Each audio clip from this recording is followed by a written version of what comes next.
growing up, every summer I attended a camp called Kanakuk. And it's a Christian athletic camp based out of Branson, Missouri. And it's really where a lot of my spiritual growth took place. You know, I learned a lot about God there and walking with God and kind of what that looks like to have a relationship with Him. Well, one thing in particular that I learned from Kanakuk was a specific way to pray. They had kind of a method that would walk you through if you never pray or didn't know how to pray. They had this acronym, and it was ACTS, A-C-T-S. And some of you may be familiar with it, but it stands for Adoration, Confession, Thanksgiving, and Supplication.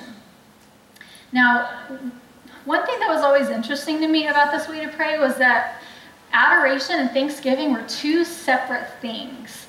Because in my mind, I had always equated them to be the same thing. To me, they were equal, they were the same thing. I didn't really know the difference. But when you really sit down and think about them independently, they actually are very different.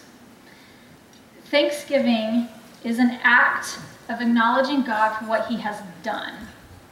So, you know, whether that be providing for you or, you know, completing a healing or performing a miracle, it's thanking God for His acts, for His works.